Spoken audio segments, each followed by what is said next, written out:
I appreciate y'all being here. I know a lot of people are probably on vacation and not tuning in, and some of y'all may be on vacation and tuning in. But anyway, I appreciate y'all being here.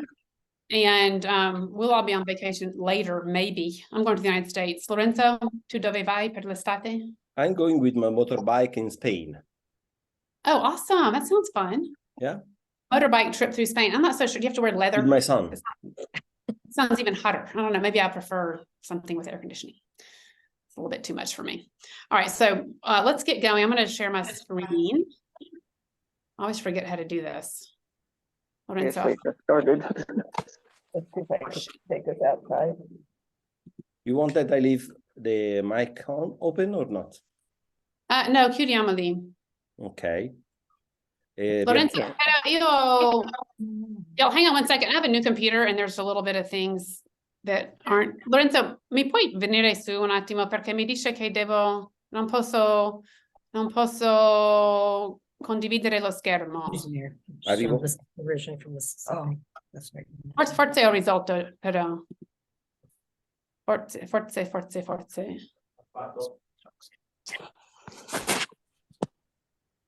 Che vuol dire? Che io non riesco nemmeno a vedere. Aspetta. Look, Lorenzo's downstairs. Very near. He's the tech. I got a new computer and at first it wouldn't work at all. And now they're actually going to be cooking today. it's not letting me share my screen, which is, I didn't think about that. Prova ora. Sure. Share, portion. Eccolo. Okay, good. What is this? Fai... Che cos'è? No, questo non ci interessa. Che posso suggerire di no? Sì, sì. Okay, good. Okay, here we are. Look. Hang on. Going downstairs. Okay, Lorenzo's going back down. Grazie. Bye. I'm going to Italy. Okay, here we go. All right, can y'all see? That's a preview. All right, we're actually going. Here we go. Echo. Here we go. All right, so. Wait. Okay, wait, There are Lorenzo. 4 people coming in. Okay, good. Okay, you can go. All right, thanks. All right, so we are going to go to Pistoia today. I'm in my house in Popiano upstairs. Lorenzo's in my house in Popiano downstairs. I'm going to talk about art. Here's Popiano. So this is my house there on the right where we're coming from. We're on the estate of the Castle Popiano. I'm going to talk about art and Lorenzo is going to cook for us afterwards. So we are going to just make a little visit to Pistoia, which is about 45 minutes from here. It's a quick sort of 30-minute train ride from Florence, and it's just a very pleasant place to go. Lots of good art. It's a kind of a fun little getaway, and it's easy to park, and there's no tourists, so why not? The center of town is really maintained its medieval character. It's got a great atmosphere. This, for example, is called Piazza della Sala. And during the day, it's Elaine, vegetable. sorry. Elaine, you have to unmute you. I mute all. Wait. Phone number then. Okay, have you muted? Okay. Okay, can y'all hear me? Yeah, I listen you. You can hear everybody else. You can just hear me. Okay, good. Okay. All right, so this is Piazza della Sala. And this is the vegetable market by day. And then in the evening, it's a great place to go and just have a glass of wine or something to eat. And here is the main square. So a lot of the monuments and buildings that exist are from the Renaissance, early Renaissance, and then earlier Romanesque period and medieval period. That's when Pistoia was at its maximum splendor. There was a wealthy merchant class here in that period, so they had money to spend on buildings and works of art. So you're looking at a Romanesque bell tower there on the left, and their great baptistry, the 13th century San Giovanni in Corte, with the Romanesque, the Tuscan Gothic style architecture with those marble inlays and the stripes. I love how they decided to do that. I'm not sure who invented stripes, but it was a good idea. Turn your back in the same piazza and you face the Duomo. This is their cathedral. That's the bishop's palace on the right. And then the cathedral, which is dedicated to San Zeno, which was built by at least the year 923. So really, really early, and it's still there, and it's been renovated several times more than once over however many hundreds of years that is. And you can see the entry portal has a work of art by 1504. It's all of those great polychrome terracotta tiles done by Andrea della Robbia. And there's also interesting works of art on the interior. And we're not going in there because I'm going to do my best to be brief today, which I'm not very good at. So we're skipping the inside of that. We'll go another time. And we're going to go visit this church called Sant'Andrea. It's just sort of a 10-minute walk away. This is Sant'Andrea in Pisa. Pistoia. They were allied with Pisa, and you can actually see elements of the Pisan style of Romanesque architecture here on the front of the building. So there are these marble inlays, the stripes, and all these geometric patterns. And we have the names of the architects and sculptors here. So the guys who did that kind of work, the sculptors were architects and vice versa. And in this case, it's Gruamonte and his brother Adeodato. So these are these two medieval sculptor architect figures who have these great medieval names, first names only, no last names. And they were responsible for the facade and also the architrave, the relief sculpture here over the doorway on the lintel.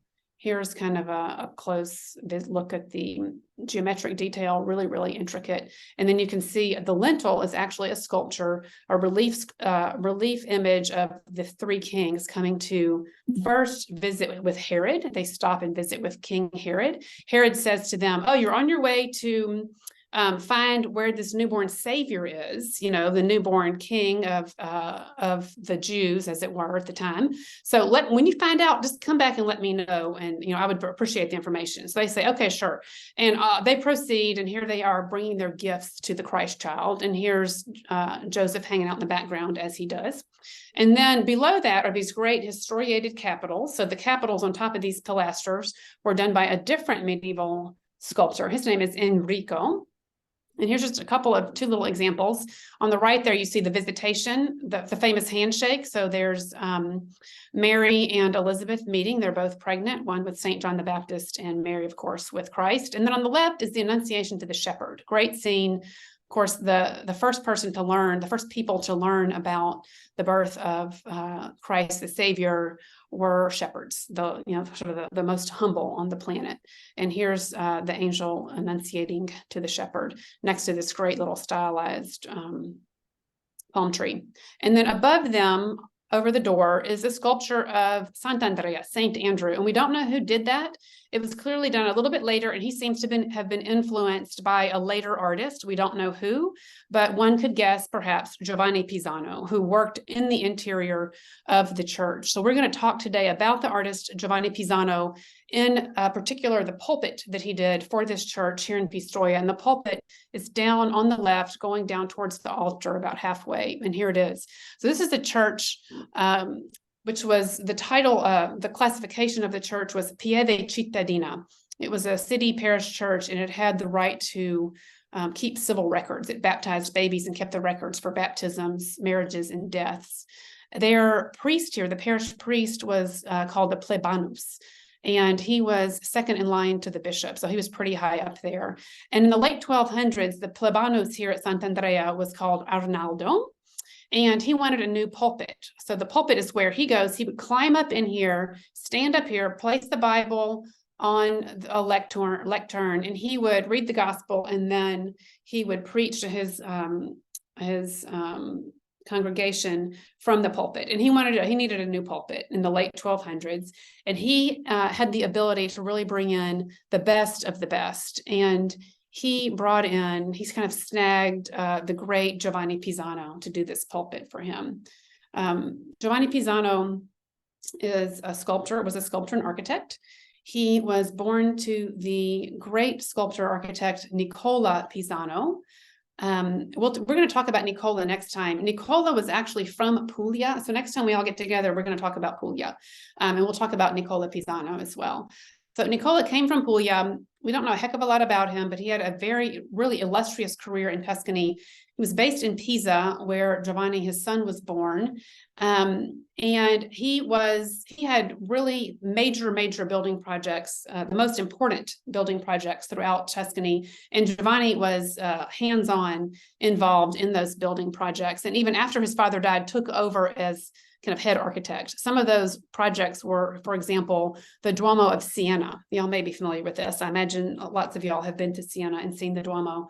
On the right there, you see the pulpit that was designed and executed for the Duomo in Siena by Nicola Pisano, the dad. So Giovanni would have worked on that. He would have been a teenager at this point, and he surely, we know that he was part of the workshop. He's actually on the books as part of the workshop, living and working in Siena. He surely would have had a hand in that and been intimately familiar with how this thing was designed and the concept behind it and how it was carved. Later, several decades later, these projects went on for decades and decades and kind of overlapped.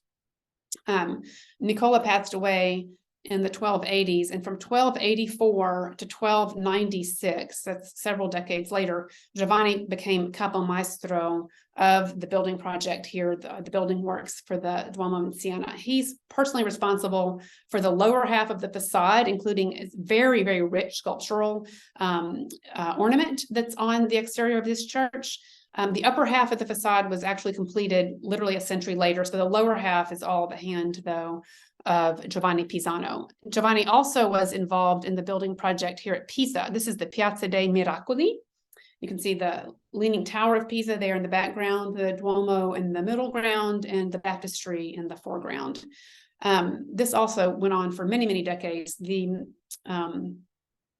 pulpit that you see there on the left is another Nicola Pisano work. This was actually done in the late 1250s. So Giovanni would have been sort of not even 10 at that point. He probably was learning how to hold the chisel at that point, but he was, probably at least on the building site at that point. And then again, later, after the death of Nicola, he became the capomastro, the head of the building, the works projects here. That was from 1302 to 1310, and he was literally responsible for how the exterior of the baptistry looks today. So that is from Giovanni's mature period as an artist. So he's capomastro in Siena and Pisa. He finishes Siena in 1296. He starts Pisa in 1302. In between there, he's in Pistoia, working in the church with, under contract to Plebanus Arnaldo, and he's working here on the pulpit.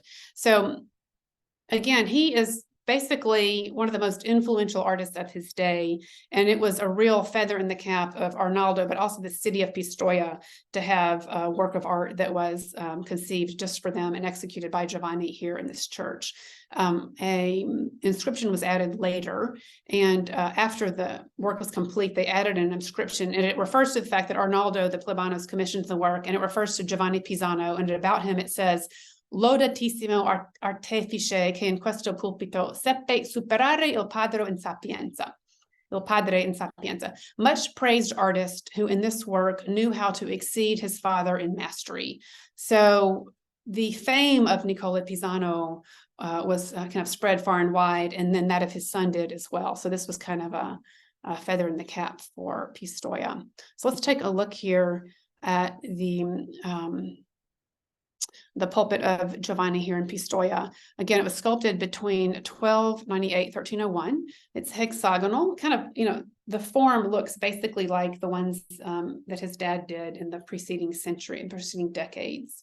But there he tweaked it a little bit. This is a good example of his mature style, and he kind of absorbed the lessons of his dad, but really kind of went forward with his own style and turned it into his own. So we're looking at the pulpit, which is kind of divided into 3 registers iconographically. And the lower register is figures that are all sort of, they're allegorical. There's lots of kind of griffins and whatnot that are alluding to the victory of Christ, eventual redemption. There's also this invention by Giovanni. He was not shy about inventing his own iconography. The man you see there on the left, this Atlas figure, you see him on the left, and he's also right here. He's holding up one of the columns. He is kind of alluding to Christ bearing the sins of the world. The middle register is these very nice little ogival arches, kind of pointy medieval arches.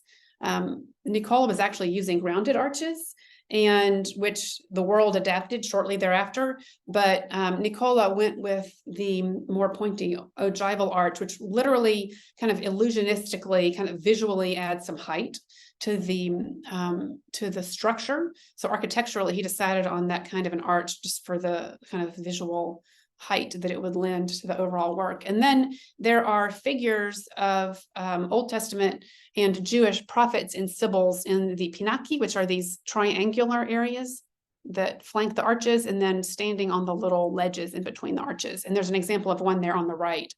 And I love this figure. It's a sibyl. She's being tapped on the shoulder by an angel who is giving her divine revelation. So she will then reveal that to the public. And she's got this she's kind of leaning out, which he has to do, because if we're looking up, we can see her feet pretty good. But if he didn't have her pitch out a little bit, we wouldn't be able to see her face at all. So she's kind of pitched out, but she's also like turning in two directions at once, which if you're on site actually kind of helps you and encourages you to kind of walk around and see the rest of the work of art. So she serves various purposes there. And then the upper register are biblical stories, 5 panels of biblical stories, and we'll take a look at those. So the first one is the nativity scene. It's actually the nativity with various correlated scenes, and he's managed to combine here the Annunciation to Mary, the Annunciation, the angel Gabriel coming to Mary, the nativity, the Annunciation to the shepherds here, the first bath of Christ here, and then there's Saint Joseph hanging out by himself over in the corner as usual. So one really great thing that Giovanni does really well is these very crowded scenes that have so much going on, but they all kind of hold together because he's put this concept of eurythmia. He's very good at this. It's almost this kind of rhythmic organization of shapes. It makes each panel work well together, but it also makes the whole unit, the whole pulpit as a whole, work really well together, because there's just this kind of undulating rhythm of all of these figures that actually works well, kind of creates a harmony in the end. And this is one of his strong points that he must have just gotten in his DNA from his father Nicola. So let's take a look at a couple of close-ups. Another thing he does that I think is really amazing, look at the nativity, for example, the figure of the Christ child, he's created a pocket. And he's done this, interestingly, because of the way he's sculpting here and because of this time period, he doesn't have the benefit of illusionistic linear perspective, 1-point perspective that's mathematically, I can't say the word, plotted out for him the way Brunelleschi did, several hundred years later, basically. So here is Giovanni Pisano creating this pocket of space for the Christ child to live in here. And he's done it using a type of perspective they call in Italian, it's prospettiva optica. And he's using the contrast of volume versus void. So look at the volume of the figure of Mary versus the void of the cave, the volume of the ox versus the void of the cave. And he's created this like breathing room, basically a pocket for the Christ child to live in. And he's done the same thing with the Annunciation to Mary. Now here's all this space in here for Gabriel to deliver this important message and for Mary to actually shrink back from him. And it's all in this crowded scene. And he's really brilliant with this. And he did the same thing with the bath of Christ as well. Here's all this space for the Christ child to kind of live in and shine from. The next scene is the adoration of the Magi. So the Magi have been told to go and follow the star and go find the Savior. They've stopped off at Herod. They don't show that here, but we know that they've gone to Herod, right? And Herod says, great, when you find him on your way back, come back and tell me. And so they're like, okay, sure, we'll come back and let Herod know where this guy is. They come to the scene of the nativity, they dismount, and they're waiting in line to pay their respects to the newborn Christ child, which you can see that happening here. That evening, again, there's another dream. An angel comes to them and says, don't go back to Herod. He's got sinister intentions. So they pay their respects to the Christ child and skip town. There is The sculptural technique here is, again, you can see it really clearly. There's low relief here at the bottom part and high relief here so that the figures kind of come out. So if you're looking up, you can actually see the figures and understand what's going on. And then check out, this is another one of Giovanni's really important skills. He is great with naturalistic details. And he's also, as we mentioned before, has no trouble kind of breaking with iconographical tradition or making up his own. So here you can see two magi are waiting their turn to pay their respects to the Christ child, and one is there kissing the foot of Christ. So the guy who's last in line, you know, they brought gifts, right? Frankincense, myrrh, they're in little jars.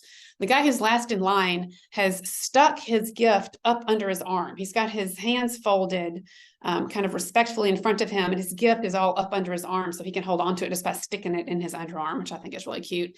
And then even better than that, look at the king who's kneeling down. He's kissing the foot of the Christ child, and he's taken off his crown in deference to the Christ child.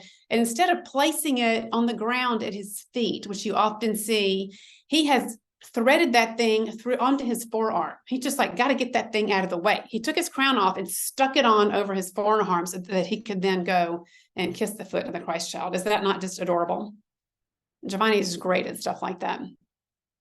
So after the visit of the adoration of the Magi, the next scene here on the pulpit is the massacre of the innocents. So Herod, of course, did not get the information where is Jesus Christ.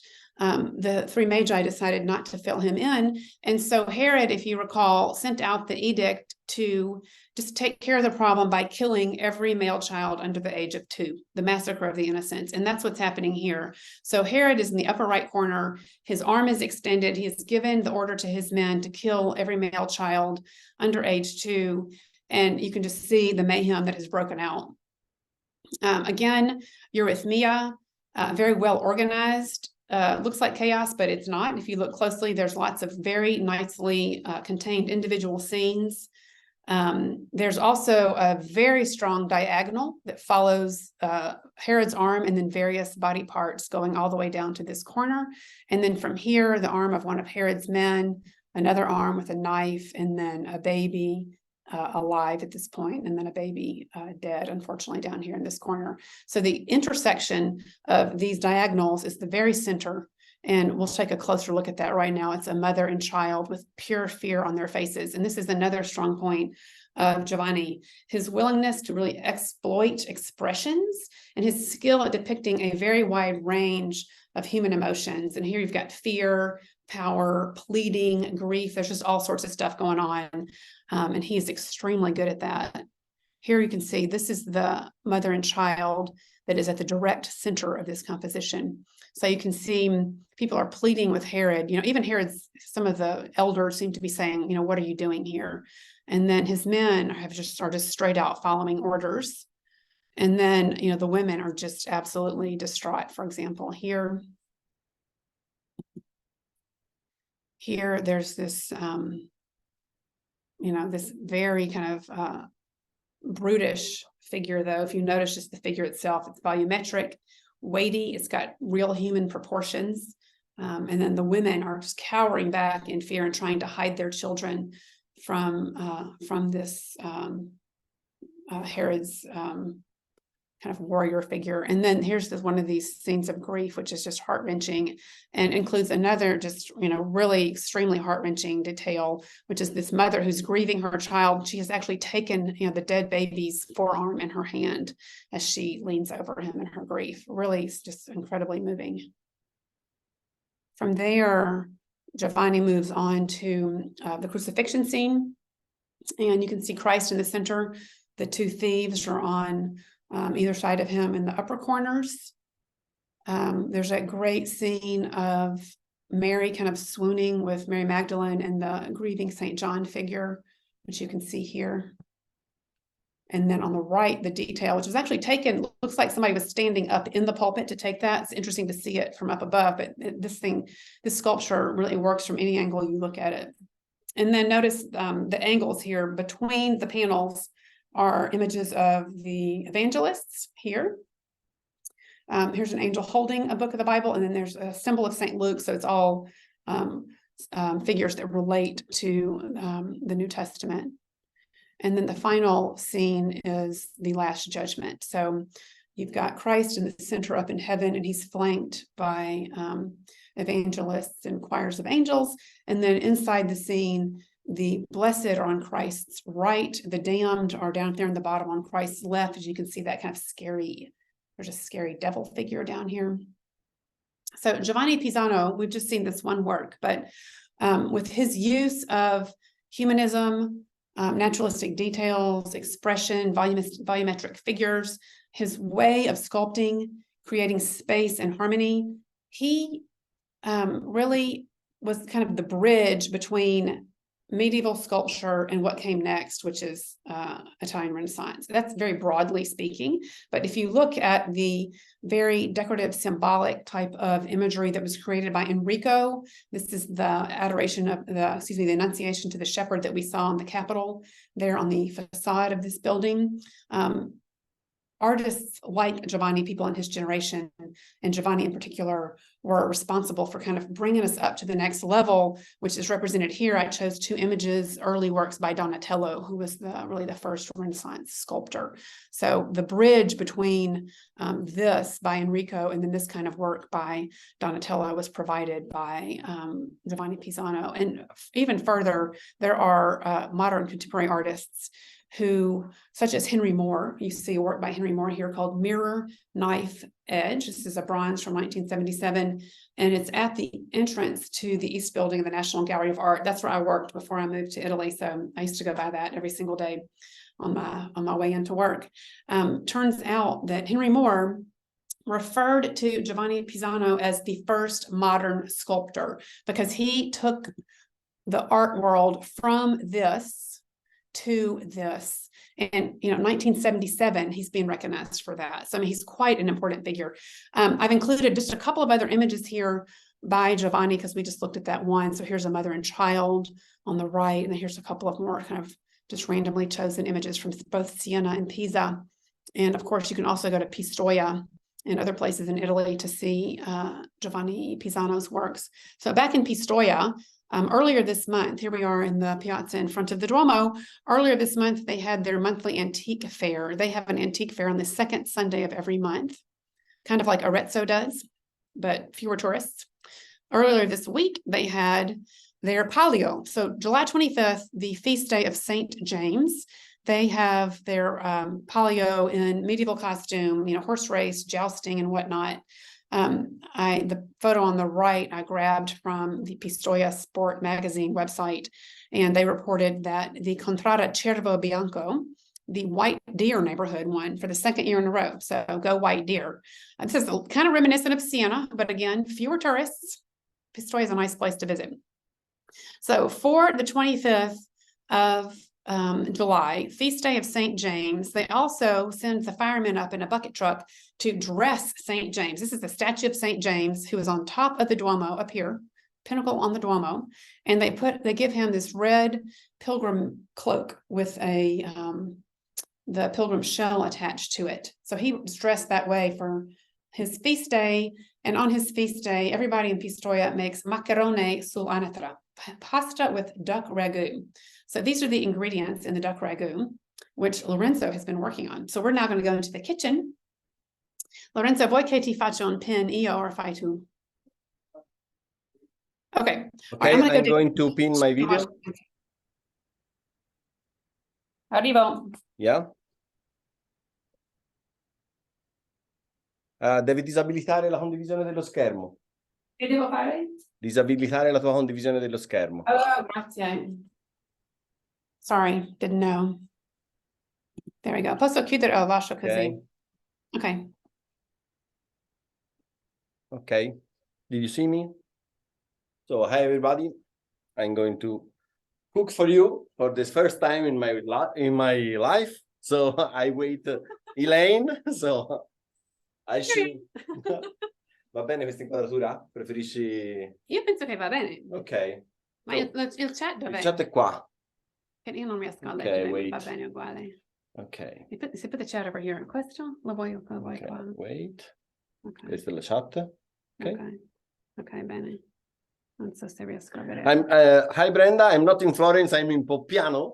So we see in Florence last time. So I show the ingredients. I have already made a chopped vegetables with garlic, onion, celery, and carrots, and I Rosemary. put some rosemary. Yeah, the Pistoiese like to make this with lots of rosemary Yeah, usually we don't put rosemary in the chopped vegetables when we make a sauce. because he's Florentine. Yeah. But in Pistoia, clearly when they Yeah. make duck, they use rosemary. We have the main ingredients is anatra, is duck. This is half duck with the skin. Thank you, sous chef. So I'm Look what I have to put up with. No, please no. I was talking to them. Okay. And when the chopped vegetables going to cook themselves to stew, I'm going to clean the duck. You can use also the skin of the duck. If you cook the duck in pieces with the skin, you don't have to put a lot of olive oil in the vegetables because duck is very fat. So I prefer to leave the skin and then put a little bit of skin inside. Then I take off at the end. So Wait. Explain that better. So Okay. Lorenzo actually detaches the skin. He detaches the Yeah. skin from the duck. before of all, I take off the liver Okay. and the heart, Okay. and I don't throw away. I use it, and then I put off the skin with my knife. So he's actually removing the skin, but he's going to use the skin, but he's making it so he can take it out when he wants to. Yeah, the skin have a lot of flavor. The duck. A lot so- of flavor, but a lot of fat. So Yeah. you can kind of Normal- control fat content. Normally, if you use to cook duck, it's better if you start with skin. It's better if you start in a cold pan, not in a hot pan, because the cold pan, when you have the cold pan, the skin give all the fat and doesn't rest in the meat. Right. So give it all the flavor, but not the fat in the meat. I have to admit that sometimes I put the duck in first and then dump out some of the fat. Lorenzo would never dump out fat. We know that. I love fat. So I take off the skin. So I never know. This is the new to me though. This is a good idea because then you can take off the skin. You can add it. You can maybe, are you going to make pieces out of the skin? What fine petsy? Yeah, If it's going to turn the skin will be in pieces. You could take some out, leave some. You can control the amount of fat that way because it does have a lot of flavor, but it also releases so much fat that this is a good way to control that. yeah. Why not? He brought his own knives. I think I have a knife that's sharper. No. No. I prefer to use a little knife to don't cut the meat. Only between the meat and the skin, I put the knife, and then I throw Right, there's like that fascia. okay, Okay. and I don't cut the meat. Okay. So the leg. Okay, I'm very. I try to use this. Brute force. Yeah, Brute brute force. I can't even watch. And then I can chop. No, chop it with knife. Okay. You're breaking. Yeah, I'm going to, come si dice, when you have the Joint. shoulder. Joint. Yeah. When you He's have gonna an break- accident with the motorbike, I have He's, a lot of, and no, Lodita. So he's going through the joint. okay, So he actually did that as good as the butcher does it. He had to manhandle it first, but he got it. Okay. Good. then I take off this, Okay. and then I'm going to cut the part of the duck. So So he the said leg- he's just cutting the duck into pieces. yeah, the leg.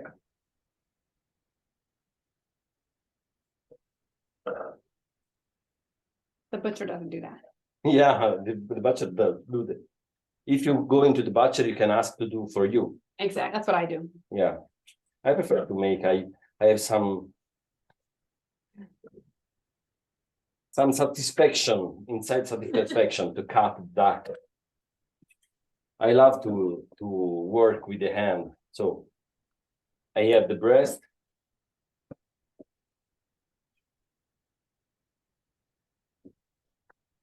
And then this is the spine.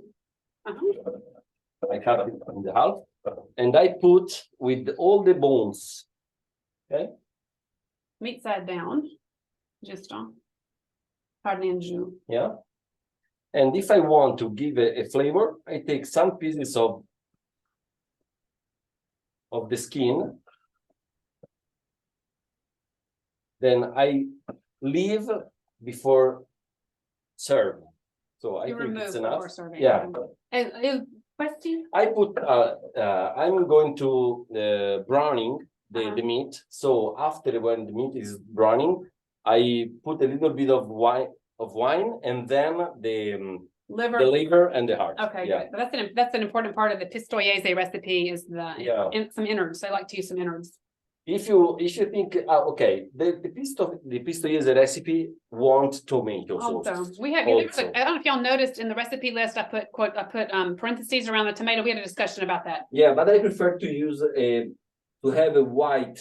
I do too. Not a red sauce. So we like to make our duck sauce with no tomato. I use a tiny bit of tomato paste. He uses none, and then Pistoia they dump in a bunch of tomatoes. But La Brenda è vegetariana. Quindi you could make what they call a sugo finto by skipping the duck altogether and just doing all of this, no duck, and then adding a ton of tomatoes and letting it cook for a long time. Yeah. And I'm saying that because I know we have some vegetarians on the line.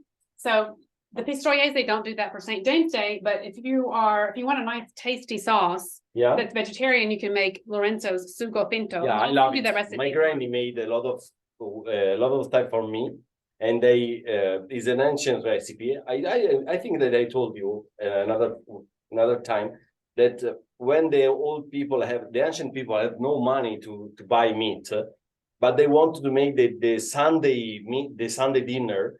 And we have the pasta with the sauce, normally ragù with a lot of meat, but they don't have the meat. They chop the vegetables not so thin, because when they cook, they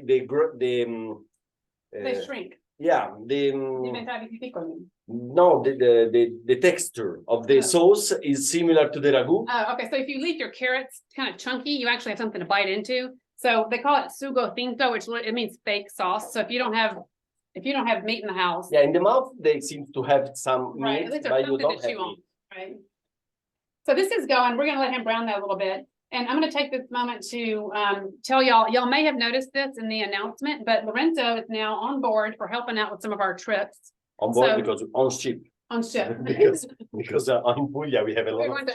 So he's going to come to Puglia with us on our group trip that is on the books for September 2024, and he'll also be present helping out during the Tuscany trip in June of 2024, doing some day trips, and then also of course for classes and whatnot. So that's our news on that front.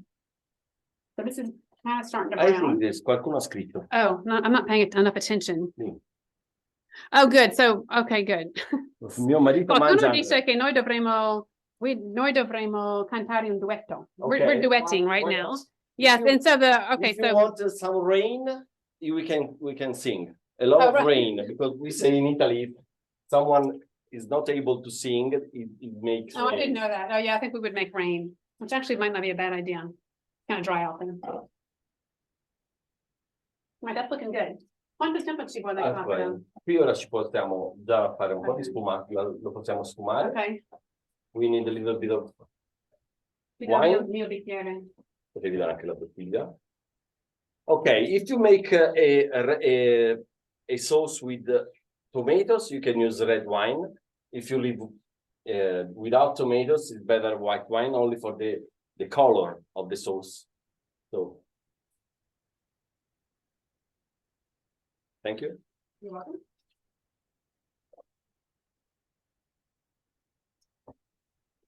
Ce lo vuoi un po' di concentrato o no? Io personalmente. Io lo lascerei proprio bianco.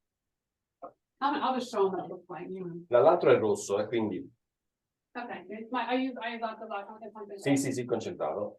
Oh, perché non ce l'ho nemmeno? No, ma ce l'ho io, eh. Okay, sorry for this Italian parent. So I put the heart. We're deciding whether or not we want to use any tomato paste. And I think we're gonna leave it out, but the one, we actually have one to show you that has a little bit of tomato paste in it, so we're gonna do two. One, this one will be without, but if you add the tomato paste, you loosen it up with a little bit of hot water, just so. Yeah, also, I have to use a little bit of water because Well, if I, sì, ma ce l'ho qui. Ce l'ho qui. Oh. John. Because if I have to cover and leave cooking and I abbassare Lower. to lower the fire, and I leave for 1.5 hours. So it needs some liquid.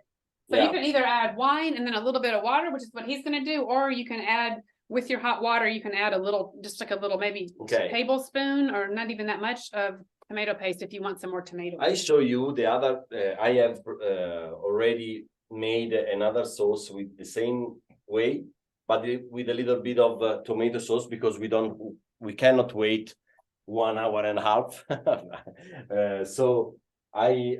Questo spengo perché mi sa. Sì, sì. And, Ti posso levare qualcosa? sì, ok, I can throw away questo. Perché se lo puoi dare a me? Okay, Le fresine? what do you need? Le fresine per il... Ok. Oh, the prezzini? Qui invece importa? Non importa. Ok, sì.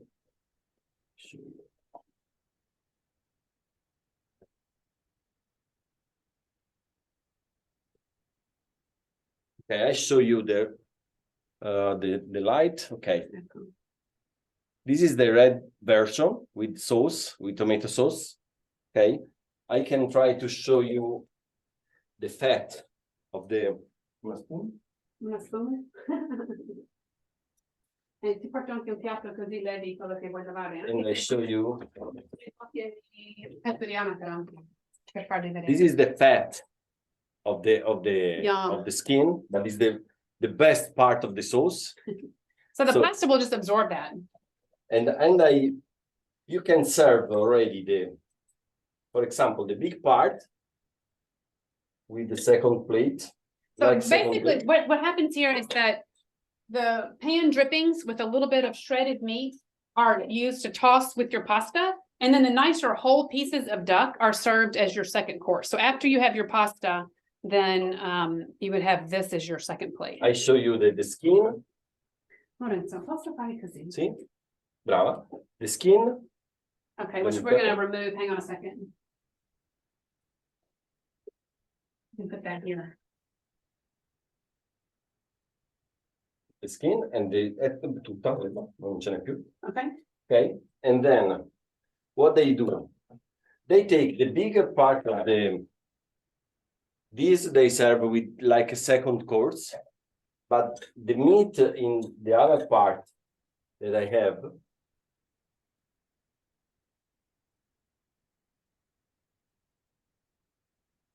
They remove the bones. We can remove the bones and leave inside the sauce the little part of the meat of the duck, and going to chop and take off. It's better if you make it when it's cold, but I chop. I show you. This is the meat I chop and I put back. So I have the sauce with the meat without the bones. It's better to take off the bones after cooking them. definitely. Yeah. The pasta? Or no? Sì, sì. Non c'è da salarla, se lo vuoi salare. È salata? No. Ah. I remove all the meat from the bones. I'm salting the pasta water. So you see, I have a lot of meat without the bones. So sometimes I do this and I actually shred all of the duck and put it all back. It makes like a really rich sauce out of it. Let's see if there are any questions. Oh, I'm glad somebody says, oh, good, your enjoying the Sicilian olive oil. So are we, glad to know. And somebody made a comment about, oh, mia anatra cara. Whoops. That's a take on Puccini. Puccini, though, was a really good chef, apparently, and his chefs made lots of French food for him. We were talking about that last Rossini, night. not Puccini. Rossini, Rossini. never mind. I get it mixed up. Never mind. Rossini have made the tornadoes. Oh, no, davvero. We talked about the tornado. So Rossini's tornadoes are what, meat, butter, Madeira, and foie gras and bread. Yeah, and truffle. And truffle. Yeah, Yum. I love it. All right, I'll put that to the last. Mhm. All right, so I threw in the pastas.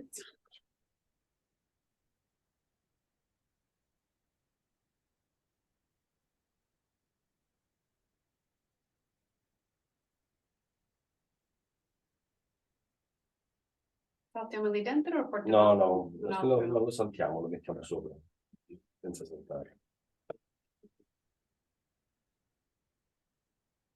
In Tuscany, we don't call pasta with duck sauce. We say pasta over. The duck sauce is over. It's different. We don't have to mix it before. You have to put a lot of sauce, a lot of pasta, and then another Okay. sauce on Perché the side. infatti si chiama macarone sull'anatra. Sull'anatra. So yeah, in fact, the Pistoiese recipe is actually called maccherone sull'anatra. Not Pasta with, on the duck, right? not with. Not with, yeah, exactly. I didn't know about that. Good. Glad to know. Okay. Then I have the bones. I have the Ti porto via i bones. sauce. Mettiamo i bones qui. Wait.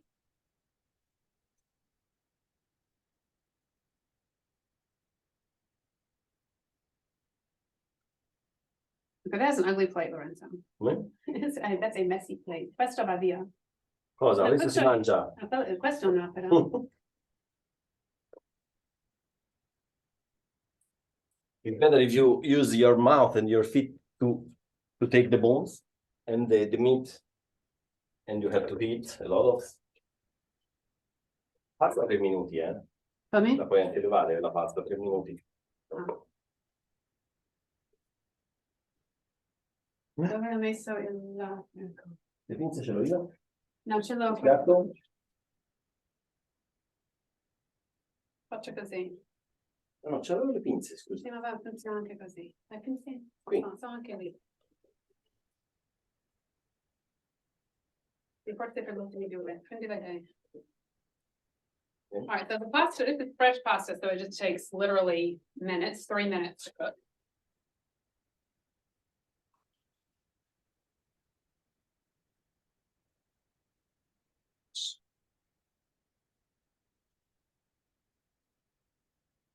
Poi qualcosa per il sugo? Oh, Ti basta questo? Sì, Anche per il liquido? sì. And I have some Parmigiano. So he's going to dress the pasta. And then this sauce is so good with a ton of Parmesan. Cosa vuoi?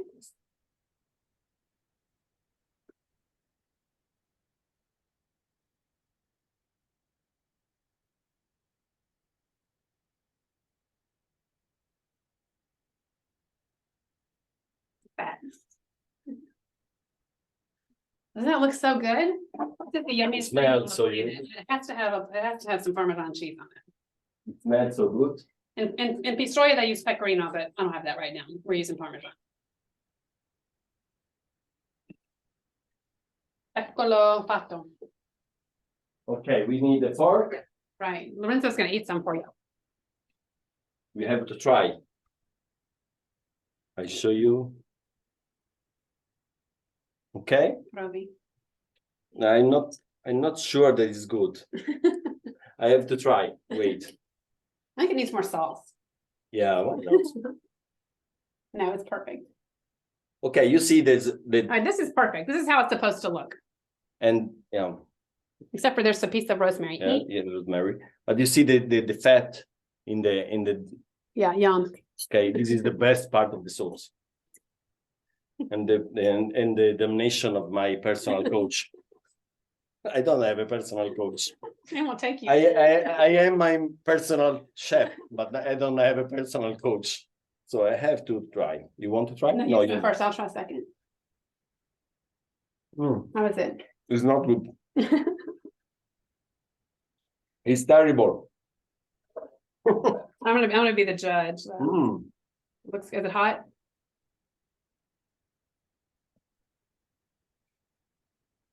And this is the red version with the sauce, with the tomato. But this is the same if you don't Very use good. tomato. I show you the other one. By going cooking. Yeah, that still has a ways to go. So this is called in umido, and we've made a couple things like this. Even if you make ossobuco, it's a similar type of cooking procedure. So this will take another hour to go before it'll turn brown, and then all the meat will just fall off the bones. And if you see that they dry a lot, you have to put a little bit of water. Don't add broth because in this case you have a lot of flavor of the vegetables, but we want the flavor of the duck. Right. So it's better only water. Okay. Okay. Okay, perfect. We have some questions. Questions. What type of pasta did we use?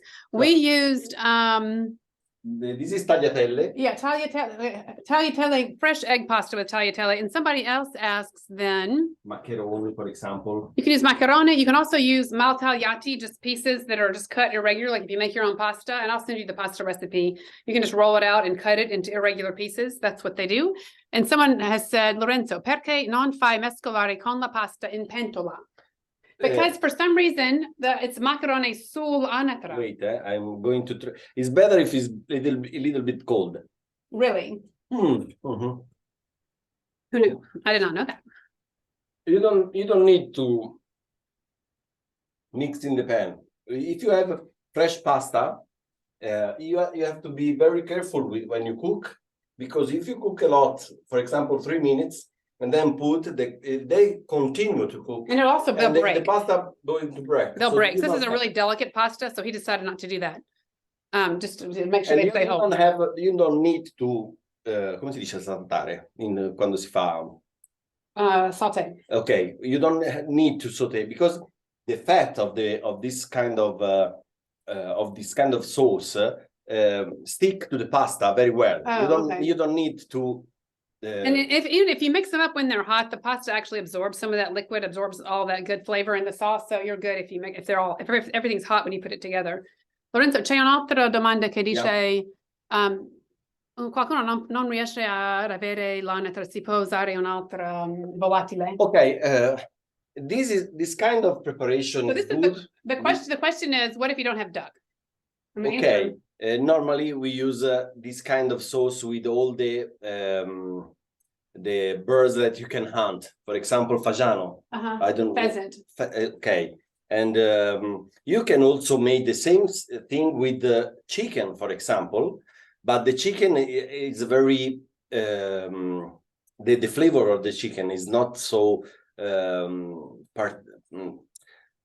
come si dice così specifico. Is you need, if you make chicken has less personality than if you make this kind of sauce with chicken, you have to add, for example, olive, or you can have to add anything else because they don't have this flavor. The chicken lacks the decisive flavor of the duck, so you have to add something. You don't have also this kind of fat, so you need to have a lot of olive oil.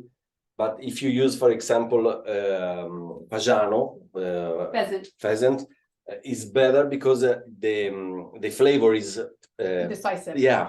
Decisive. Yeah, so it's better. You don't have to put anything else. You see, it's a very simple sauce. You only have to chop some vegetables, to put rosemary, and to cook with a little bit of olive oil and wine. You don't have to make anything else, because the flavor is in the meat.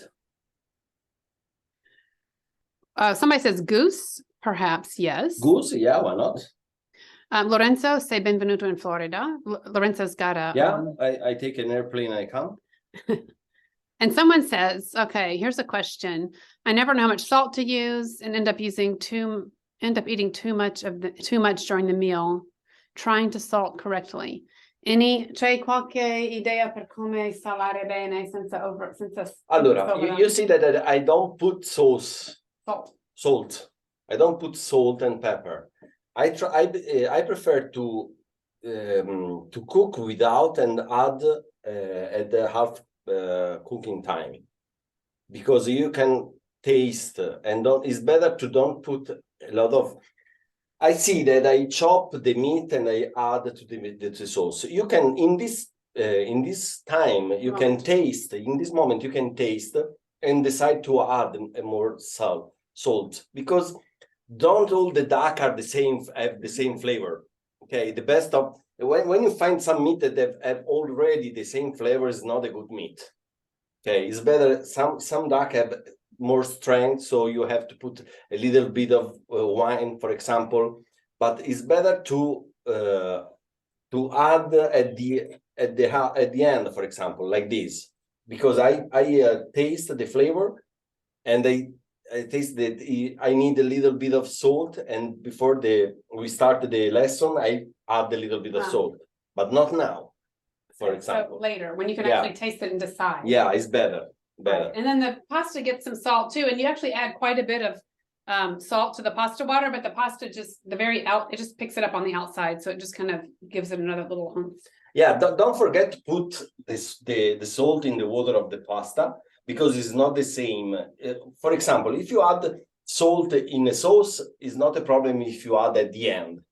But in pasta, for example, if you cook the pasta without salt in the water, You the can't pasta make up for cannot that. take the salt. Right, you need the pasta to absorb a teensy bit of salt, Yeah. so you have to do that in the water. So it's better to add a little bit of salt here and add after the Right, salt here. right, It's not the exactly. same. Okay, thank you, Lorenzo. Any more questions, y'all? I'm going to taste. Lorenzo's gonna finish is what he's gonna do. Does anybody have any more questions? It's good to see everybody. Thanks for being online. Lorenzo, apriamo Sorry? come si fa a aprire il, Lorenzo's my tech person, but he's busy eating. Come si aprire I microfoni? Sono già aperti se vogliono. No, they're not. Sì, sì. Oh, if y'all want to say, I'm just saying bye. So if y'all want to say bye, Lisa, hey, good to see ya. Hey, good to see everybody. Some people are in their kitchen. I hope y'all are making duck sauce as we speak. Wait.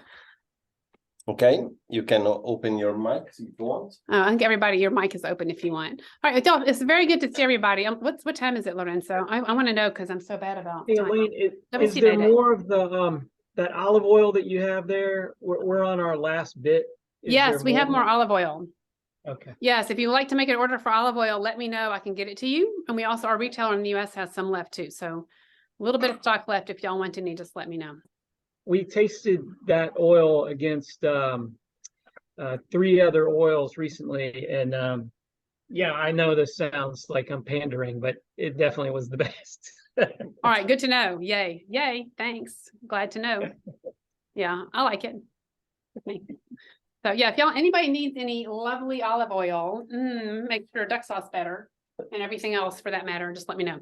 Y'all, thanks for tuning in. I always try to not go too long, and we're right at 1 hour, so I guess that's better than nothing. So it's good to see y'all. Thank you I'll be both. sending recipes tomorrow.